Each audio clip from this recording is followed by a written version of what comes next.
Two guys of Minnesota sports flowing in their veins. Mackey and Judd on Score North and ScoreNorth.com. Yes, here for another movie review, gentlemen. I think this is our 90th historical movie review. Wow. Pretty sure it's like 89 or 90. I'll have to go back and get to the magic 100 here. And count here. I think it says in our podcast hosting thing. I think it numbers them, or I don't know. We'll get on it here. If From we're Bloodsport on, close to 100 though. Yeah. Bloodsport was the first one, right? Yep. And then we redid Bloodsport. We redid some of the action movies. We started off with action movies. Then we added sports movies and rom-coms, and today we land back on rom-com rewind. The American President, 1995. And we'll jump right in here. And I will say, I forced this movie on you guys. And so if you hate this movie, force it right back on me. That's fine. Yeah. But there's a lot of A-listers in this movie. There's a lot of different threads here. Here's the summary of The American President. With the end of his first term in sight, widowed U.S. President Andrew Shepard knows that overwhelming public support will guarantee his reelection. But when he falls in love with lobbyist Sidney Ellen Wade, Shepard's supporters question the relationship and his approval ratings start to drop. As a rival presidential candidate goes on the attack, Andrew Shepard must choose between his political career and his love for Sidney. No. A rom-com of many different, I think, like subgenres here too. 91% on Rotten Tomatoes. The critics' consensus says, quote, a charming romantic comedy with political bite, Rob Reiner's American President features strong lead performances and some poignant observations of politics and media in the 1990s. A $62 million budget, which for a rom-com in the 90s is pretty aggressive. It's pretty high. Turned into a $108 million box office movie. Michael Douglas, Annette Bening, Michael J. Fox, Martin Sheen, and Richard Dreyfuss, among others, starred in this movie. Some production notes for you guys. This was directed by Rob Reiner, who also directed Stand By Me, The Princess Bride, When Harry Met Sally, Misery, A Few Good Men, a long list of famous movies from the the 90s. Originally, actor Robert Redford approached a number of screenwriters with the single-line premise, the president elopes. Aaron Sorkin, on the basis of his treatment, was selected by Redford to write the screenplay with Redford attached to star. But when Reiner was brought aboard, Redford dropped out because he did not like Rob Reiner, apparently. So Redford kind of set all this up and then was like, peace out. I'm out of here. Yes. Aaron Sorkin told TV Guide he wrote the screenplay while high on crack cocaine while he was living at a Four Seasons hotel in Los Angeles, which is why it took him 3 years to write it. Okay. So was he high on crack cocaine for 3 years in this hotel room? And if so, I'd like to see his hotel bill. So, yes, he is nuts. He's nuts. So, yeah, I guess, I mean, how much money would it cost to live at a Four Seasons hotel for 3 years? Too? It's pretty funny. God, dude. So we want to do Hawaii for our honeymoon. And we're looking at Maui. And I've been to Kauai, I've been to Honolulu. I haven't been to the Maui Island. And talk to Kyle Tighe, by the way. Him and his family go to Maui 4 times a year. So there is a Four Seasons in Maui, and I literally actually this week I just looked this up, like just completely curiosity. So I looked at like a December time, like December 17th through 14th of this year, before even the like 10% surcharge and the 3% state fee kicks in. You're looking at about $1,500 a night at the Maui Four Seasons. That's aggressive. It's not surprising. If you can get like family to help pay for that, because it's like your wedding, It's I don't buy me an air fryer. Buy me a Go a quarter online. of a night at Hotels tonight in Maui. See what you can get. Actually, that's a good idea. Dude, you should gamble. Just roll in and go online. Get that really quick. Get that Geo Target. $35. We have one room. The screenplay for this film inspired many aspects of Sorkin's later television drama, The West Wing. Yep. In fact, he admitted that he actually used like deleted dialogue from this movie in West Wing. Like some of the early episodes of West Wing feel like it's this movie because he's literally taking like Martin Sheen, right? Yep. This movie also inspired Spin City, the sitcom in the 90s that starred Michael J. Fox. So So with that, all right, Judd, we'll start with you here. We'll go through and around the room with statements about the American president. What's your first statement? So my first statement is this. For a president in a crucial election year, this character has a lot of time to spend on his social life.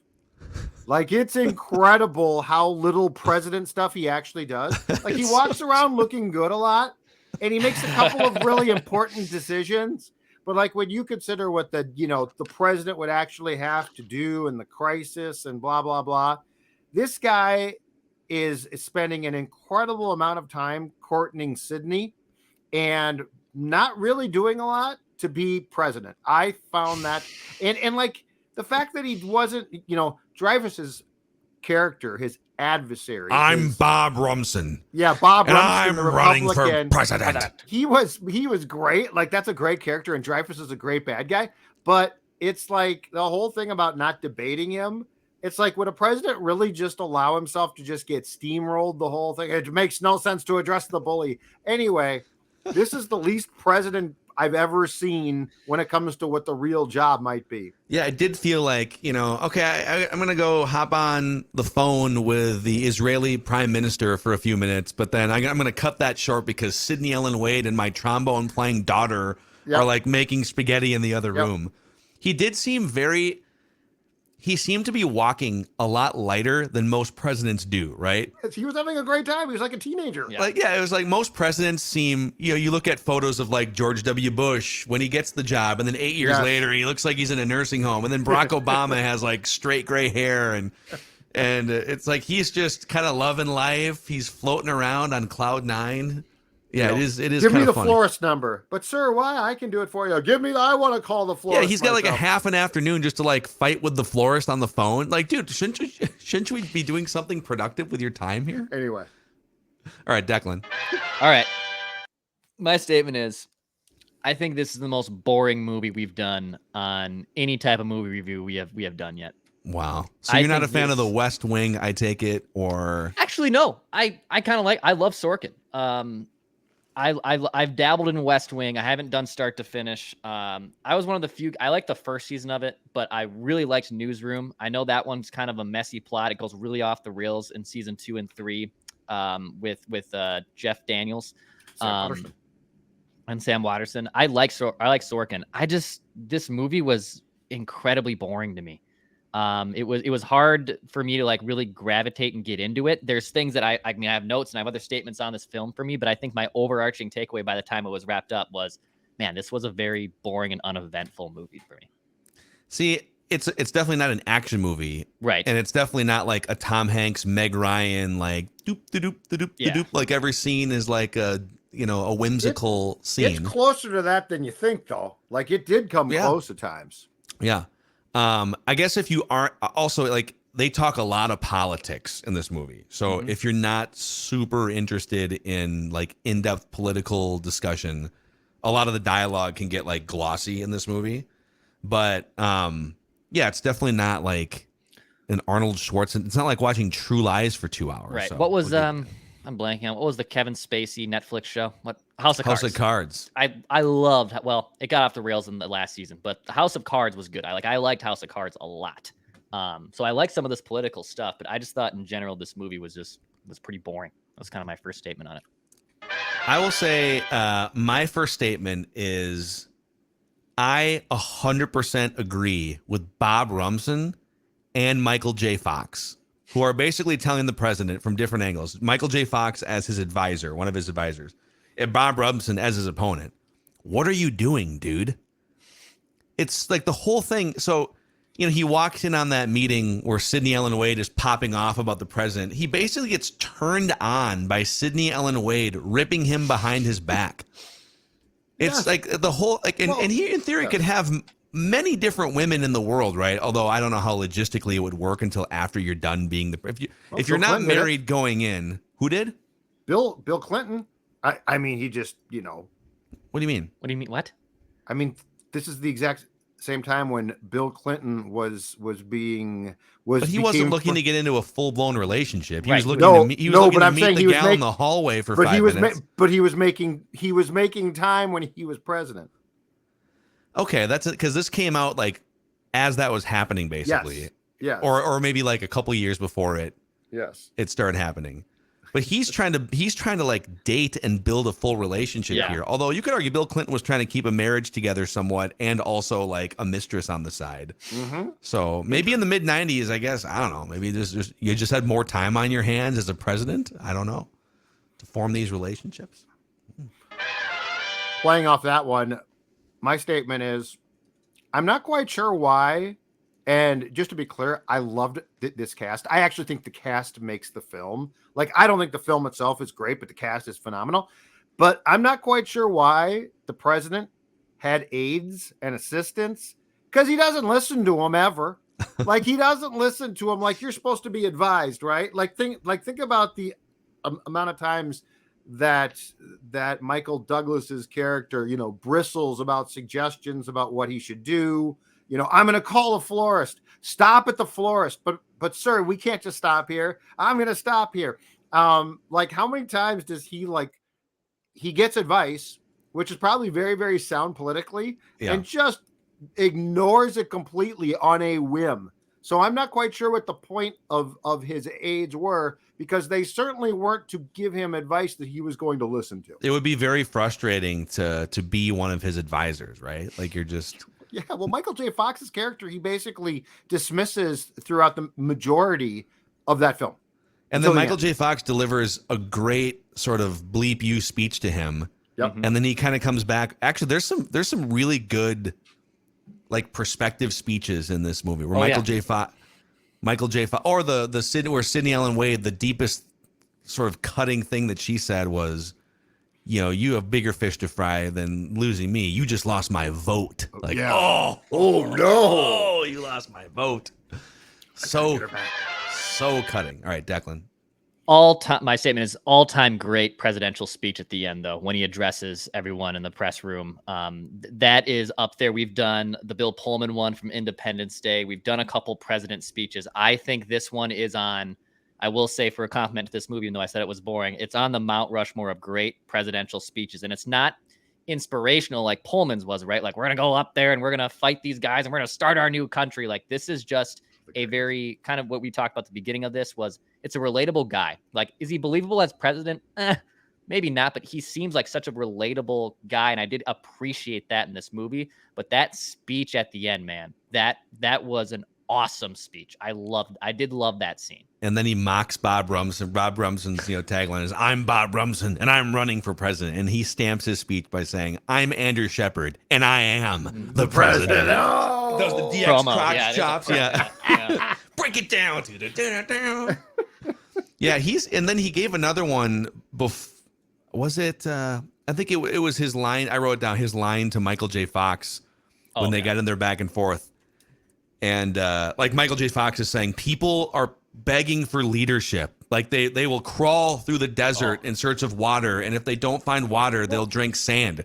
Yep. And he goes, people don't drink the sand because they're thirsty. They drink the sand because they don't know the difference. Yeah. Oh, great dialogue there, man. It is, but I found it really intriguing that they basically spent the whole film allowing Bob Rumson just to run roughshod, and like nobody ever convinced him. You've got to, like they tried, and he wouldn't listen. He's like, I'm not going to fight that fight. That's your job in an election year, dude. Yeah. Well, he's constantly trying to weigh, and they had there's some really interesting discussions that clearly happen in real life too about like, okay, if we could do this and it would increase your public perception, or we could do this, which might be the right thing to do for like the country or whatever it may be, but you're going to have a lot of people who hate you. And that's the one thing, like, people, I think rightfully so, rag on politicians in this country for just jockeying for position and trying to hang on to their jobs and pandering, and they never actually come together and get things done, right? Mm-hmm. But it would be hard if every 4 years you have to worry about getting your job back, right? So like most of the things that you would be doing are to try and keep your job. I mean, we talk about this in sports all the time. Are you making moves that are going to be good for the long term of the franchise, or are you making moves that are going to get you one more year as a general manager? Yeah. And I thought those themes politically came into play in this movie for sure. I would be very pleased personally if I liked politics, which I don't. One and done though.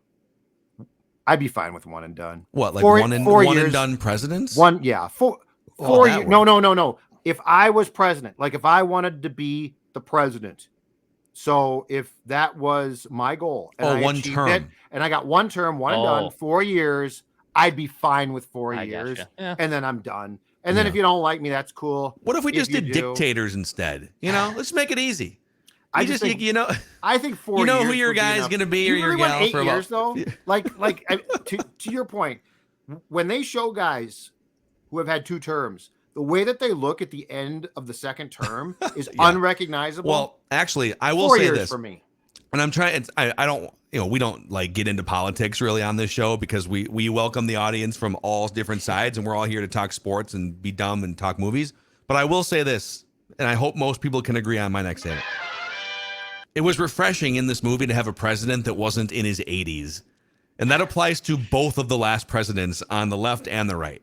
It is kind of funny that, like, in real life, we wind up choosing between people that are over the average life expectancy of a United States human. That's a new thing. Can we not find like a 50-year-old or a 60-year-old to maybe represent? And we used to, though. Clinton. I know. JFK, right? What was he? Now, Reagan aged out. He was pretty old. The first Bush was old, but George W. Bush was actually pretty young. Yeah, and Bill Clinton was young. So yes, we had a nice run there of working age guys. Yeah, like a guy that can have bounce around, have energy, play some pool, go to the florist, go on a date, make some spaghetti. I don't know, just make some spaghetti. Yeah. I don't want to worry that call the florist. It feels like we've been worrying a lot around here the last about age. 10 years about, is the president going to even make it through his term, right?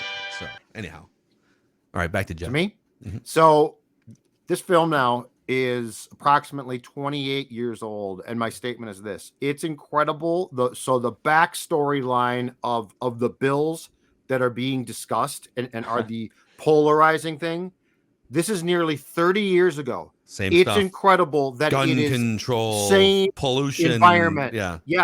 But I mean, if you global warming, if you literally just updated the cast and took this storyline and released this film, The American President, this summer, there is nothing about that storyline that is the least bit dated.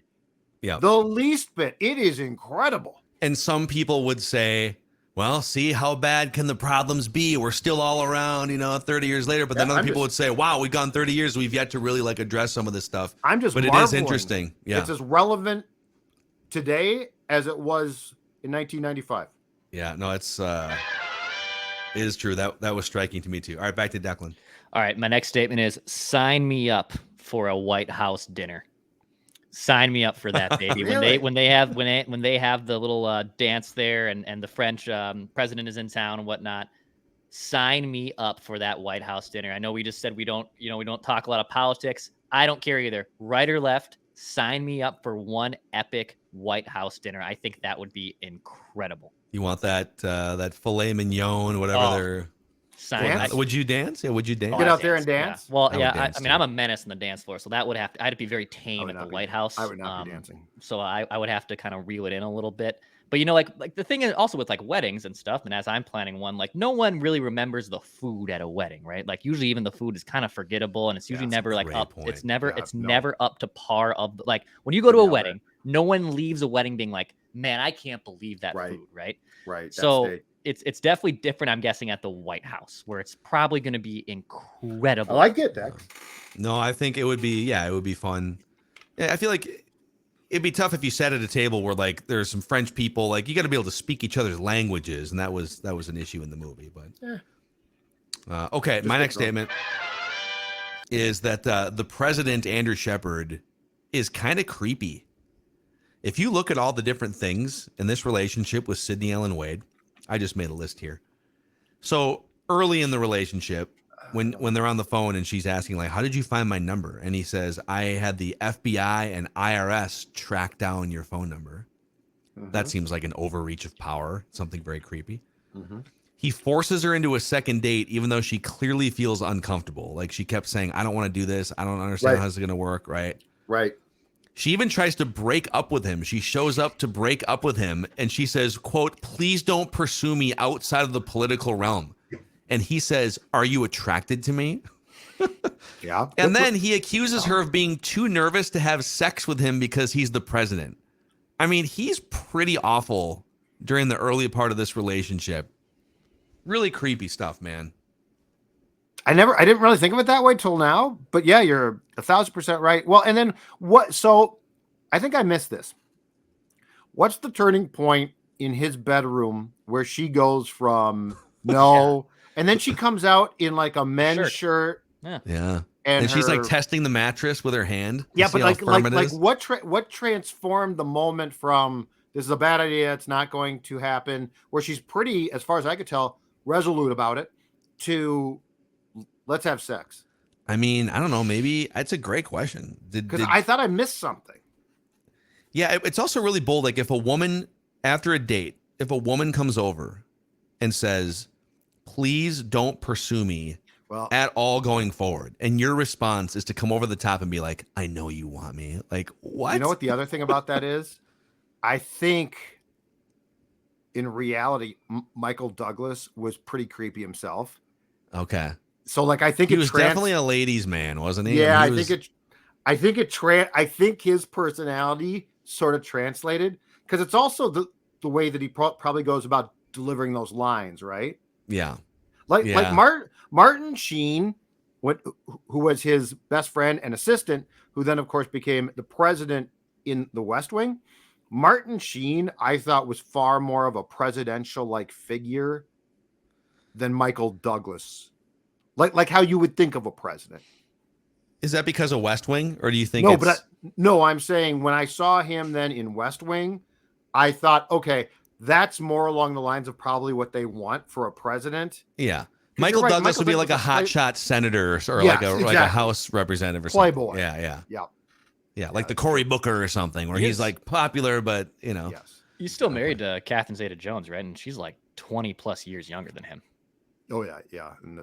Well, didn't he have like stage 4 cancer a couple times? He's looking older and rough. It's been really rough. If you don't know the story about his cancer, you might.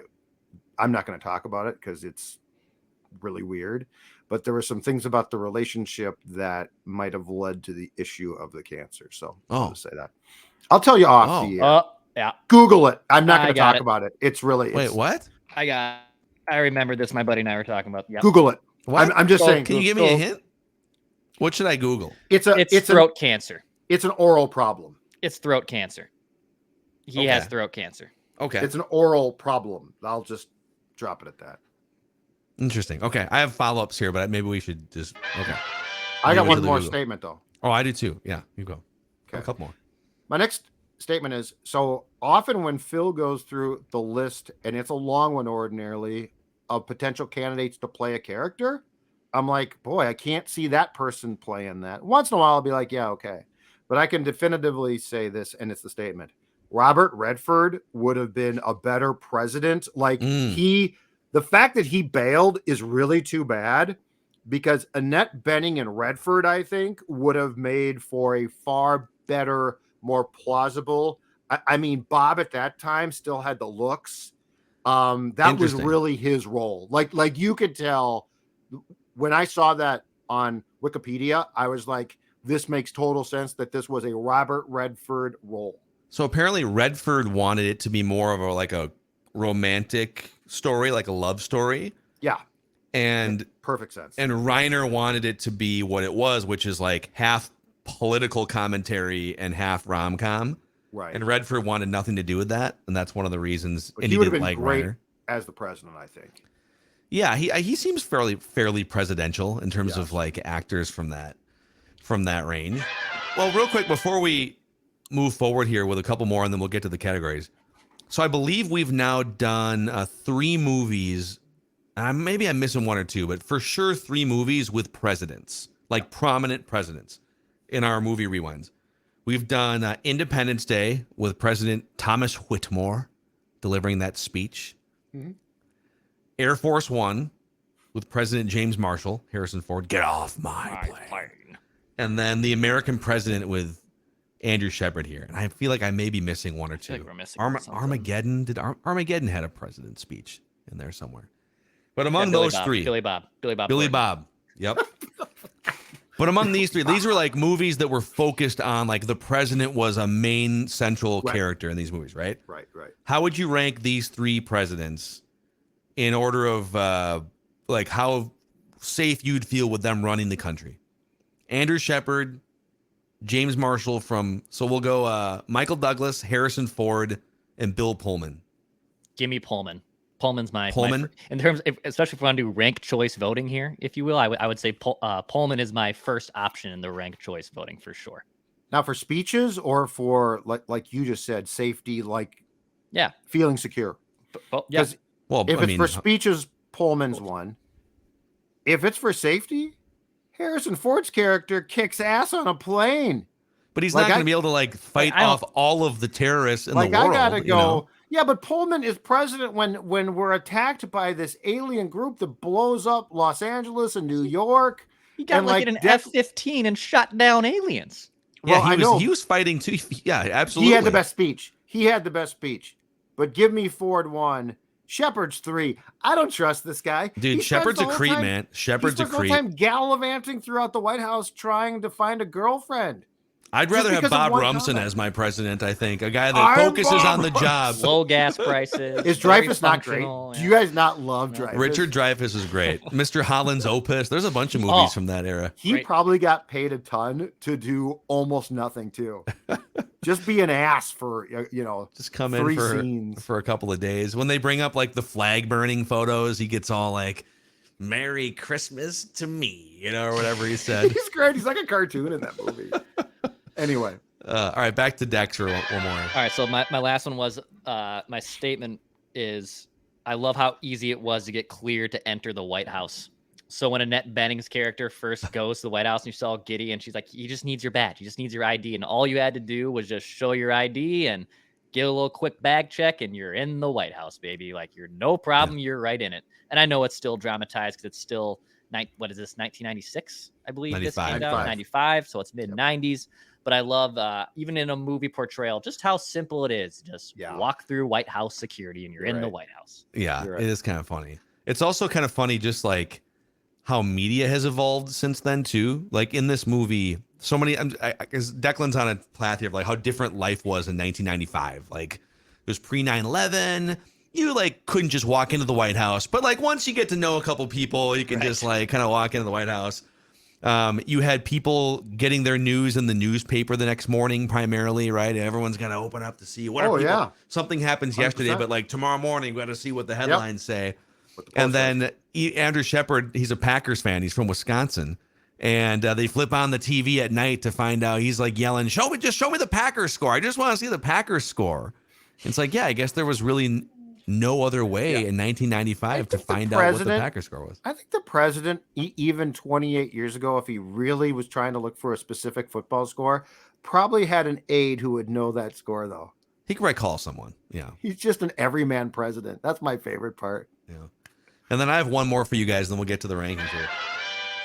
Michael J. Fox has to be on the Mount Rushmore of what could have been actors. He had such a brilliant career with Family Ties into one of the most popular, successful trilogies in movie history with Back to the Future, Teen Wolf, he's in all this stuff. And then Parkinson's hits in the 90s for him. And then this and Spin City and maybe a couple other movies were kind of but it's, the last 20 years, his Parkinson's has been so bad that he can't really do the acting that he used to do. So I just wonder, what would Michael J. Fox's career have looked like from about 1998 until now if he wasn't dealing with Parkinson's? His guest turn on Curb, though, is one of the great guest turns stomping around in the boots. Parkinson's. Because he would what? Pretty drop loud up stuff. there. Yeah, it's Parkinson's, Larry. God.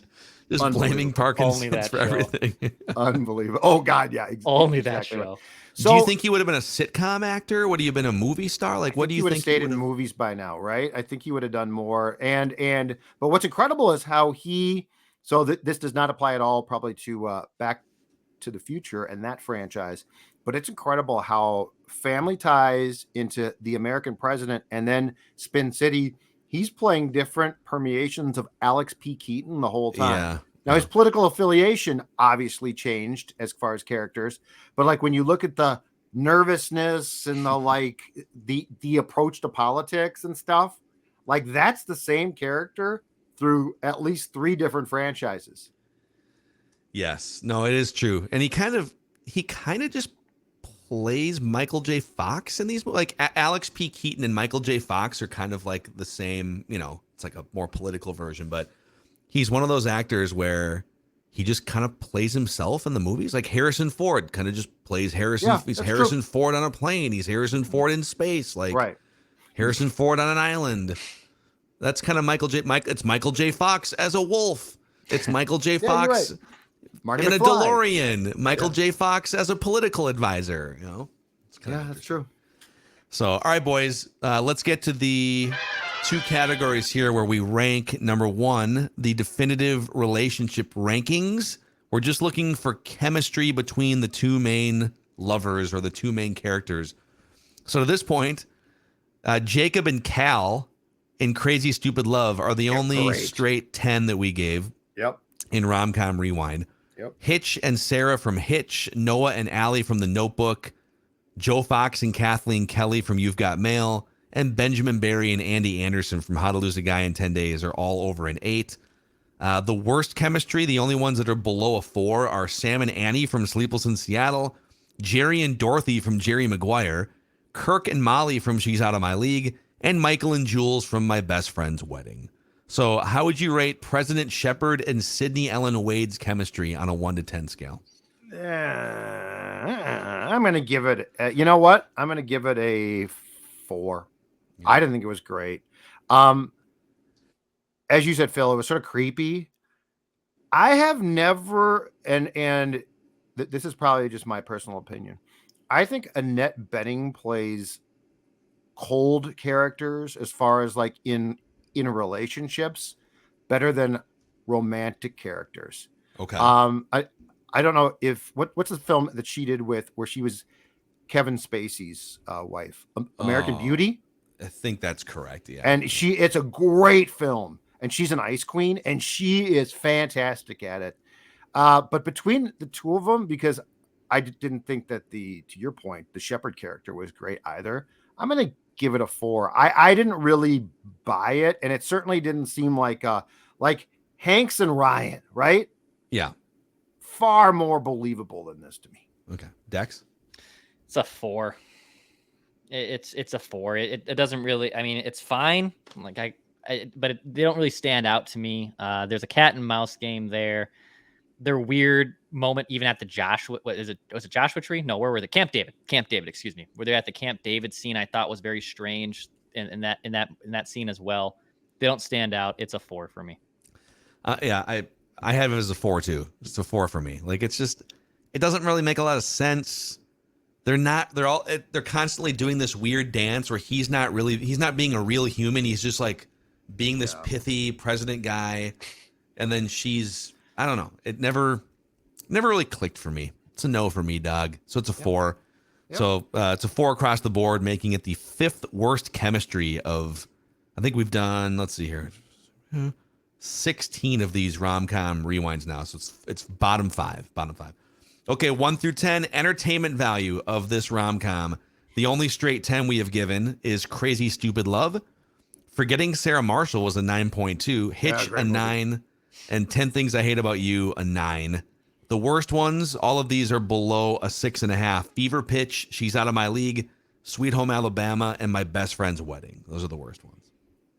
So, entertainment value. The story was pretty bland, I thought. I thought the casting was great. And I'm guessing that a large part of the budget was eaten up by that. Because, I mean, there are some heavy bleeping hitters for 1995 in this film. Mm-hmm. So they did sort of save it, but I'm going to give it a 5. I didn't hate it. It was 2 hours plus, and it went by quicker than I expected. I think it was 209 or something, 208. But Martin Sheen's fantastic. He's just great. Michael J. Fox is fun. A lot of good a lot of good actors. So I'll give it a 5. That scene where Michael J. Fox freaks out on one of the reps on the phone, where he's just Great like, scene. he's like, you can stick it up your ass or whatever. That was actually a great. God, Michael J. Fox kind of brought it in this movie. Oh yeah. Oh yeah. Yeah, the cast is really good in this film. I wouldn't rewatch this. I wouldn't stop and watch it if it was on the hotel TV, if you will. Yeah. So for me, it's a 4. It's a 4 out of 10. Great heavy hitters, like Judd said. Some good moments at the end. I love the speech, but in general, not my favorite film. It's a 4 out of 10. So this movie, I would have, like, off memory, I would have given this movie like an 8. It's a 7. I like this movie more than you guys do. Obviously, there was a lot of fodder. We just did a lot of fodder here. But it is a little, like, I don't think it's boring, but it's drier than I remember, having watched it probably 5 times previously. Yeah. So it's fine. Like, I do stop on this movie if I see it once in a while, because I love Michael Douglas and Michael J. Fox. And there's a couple speeches in here that, like, oh, if I'm getting close to the speech at the end or whatever, like Michael J. Fox on the phone, I'm in. So it's a 7, meaning it's a 5.3, tying it for the worst rom-com with My Best Friend's Wedding. We've given nothing below a 5.3. Those people were despicable. How did we not give that a lower one? My Best Friend's Wedding. I know. It's Oh kind of God, amazing. they were despicable. Julia Roberts' character and what's Awful his face. humans. They were just terrible. We should go back and dock them a couple points. So, all right, with that, we're back on the sports movie track here for next week, gentlemen. Right. Nice. Mighty Ducks 2. Okay, cool. Sequel. Cool. I've not seen that one. Nice. Julie the cat. Quack. And just in time for the quack. Anaheim Ducks to be bringing back a retro with the duck on it. Love They're it. going to unveil it or start to wear it next season. Actually, I have my Ducks jersey. I'm going to wear that for movie review next week. Please do. I'll do it. Who's on the back? No one. It's a blank. It's a blank one. I thought it might be Charlie Adam Conway. Banks, Charlie Conway. Adam Banks, just a star. Porter. Oh. Haverman. So watch it for next week. Mighty Ducks 2. Movie Rewinds with Mackey and Judd. If you could give us a 5-star rating and a positive review on the Apple Podcast page, we can help grow the brand, so to speak. See you guys.